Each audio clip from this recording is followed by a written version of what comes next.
নমস্কার বন্ধুরা, ঠাকুরের কথা চ্যানেলে আমি সকলকে স্বাগত জানাই। পরম গুরু শ্রী শ্রী রাম ঠাকুরকে প্রণাম জানিয়ে প্রতিদিনের মতো ঠাকুরের কথা নিয়ে আমি অন্তরা আপনাদের কাছে। সকল বড়দেরকে প্রণাম জানাই। সকল বন্ধুরা ভালো থাকবেন, সুস্থ থাকবেন কামনা করি। আজকের ঠাকুরের কথা শ্রী গুরু শ্রী শ্রী রাম ঠাকুরের গ্রন্থ থেকে রামভক্ত শ্রী রোহিণী কুমার মজুমদারের কথাই আপনাদেরকে শোনাব।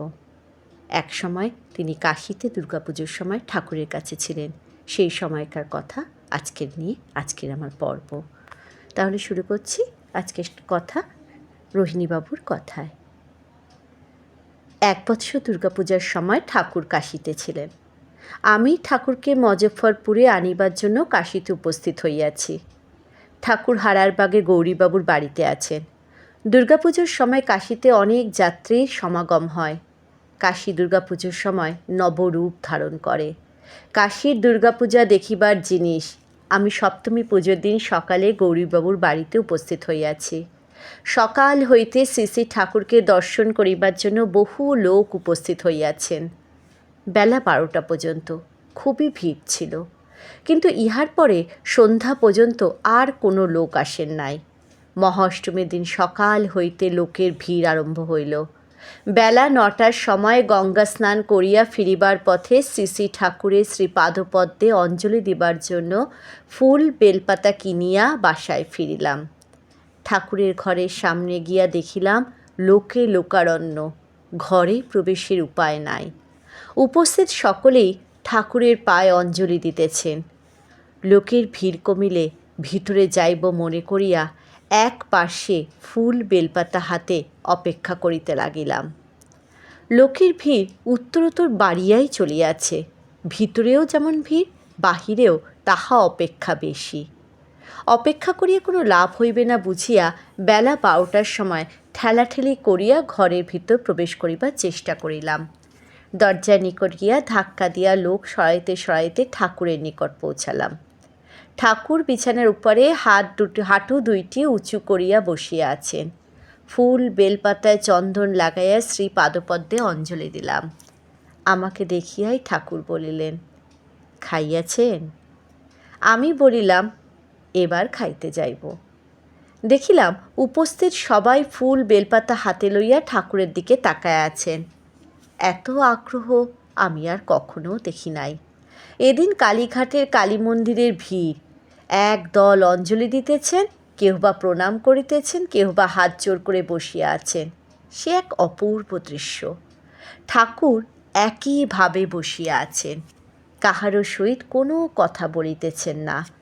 অতি কষ্টে ঘর হইতে বাহির হইয়া আসিলাম। ফুল বেলপাতায় ঠাকুরের পা দুইখানি ঢাকা পড়িলে ঠাকুর হাত দিয়া সেগুলি সরাইয়া দিতেছেন। সমস্ত দিনের মধ্যে ঠাকুরের ভোগ দেওয়াই হইল না। সন্ধ্যা পর্যন্ত এই ভিড় ছিল। সন্ধ্যার পর গৌরীবাবু ঠাকুরের ভোগ দিলেন। রাত্রিতে আর সেই দিন বাহির হই নাই।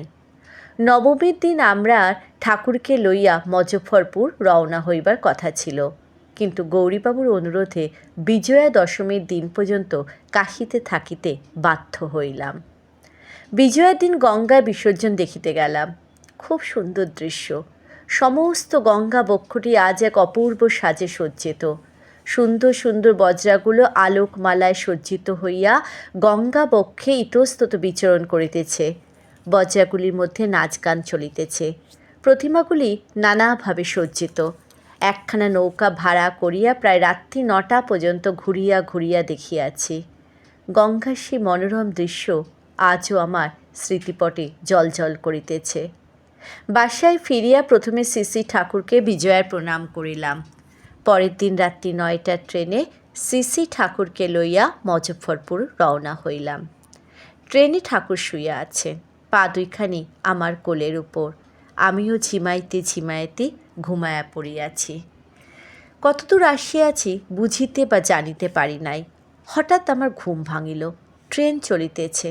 চাহিয়া দেখি আমাদের উপরের বাঙ্কে একজন সাধু শুইয়া রইয়াছেন। সাধু বেশ লম্বা চওড়া, মিশমিশে কালো, মাথায় লম্বা জটা, পরিধানে একটি কৌপিন। সাধুর একখানি পা ঝুলিয়া প্রায় ঠাকুরের গায়ে লাগার মতো অবস্থায় রহিয়াছে। বড় বিরক্তি বোধ করিয়া কোল হইতে ঠাকুরের পা দুইখানি নামাইয়া উঠিয়া দাঁড়াইলাম। এই সাধু, এই সাধু বলিয়া প্রাণপণে ডাকিতেছি এবং পাখানি নাড়িতেছি, অথচ সাধুর কোনো সাড়া নাই। বেশ রাগান্বিত হইয়াছি, ইচ্ছে হইতেছে সাধুকে বাঙ্ক হইতে টানিয়া নামাইয়া দিই।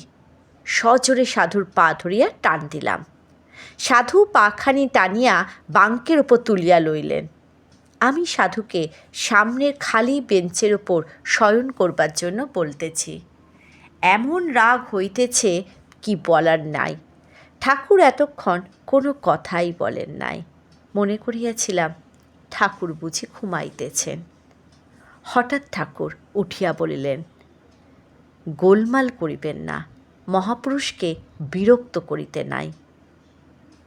আর দ্বিরুক্তি না করিয়া নিজের জায়গায় আসিয়া বসিলাম। ঠাকুর উঠিয়া দাঁড়াইলেন, সঙ্গে সঙ্গে ওই সাধুও চক্ষু খুলিলেন। এই সাধুর সামনে ঠাকুর হাত জোর করিয়া বলিলেন, অজ্ঞানের অপরাধ লইবেন না, ক্ষমা করেন। ঠাকুরের এই অকথায় সাধু শুধু হাসিলেন, কোনো কথাই বলিলেন না। পাশ ফিরিয়া চক্ষু মুদ্রিত করিলেন। ঠাকুর পুনরায় শয়ন করিলে আমি আমার নির্দিষ্ট স্থানে বসিয়া ঠাকুরের পা দুইখানি কোলে করিয়া বসিলাম। কখন ঘুমায়া পড়িয়াছি জানি না। ঘুম ভাঙিলে দেখিলাম বাঙ্কের উপরে সাধু নাই। কখন নামায়া গিয়াছেন জানিতে পারি নাই। সকালে ঠাকুরকে জিজ্ঞাসা করিলাম, এই সাধু কে? ঠাকুর শুধু বলিলেন, সাধুকে আমি চিনি না। ঠাকুর গম্ভীর হইয়া বসিয়া আছেন, আর কোনো কথা জিজ্ঞাসা করিতে আমার সাহস হয় নাই। জয় রাম, জয় গোবিন্দ।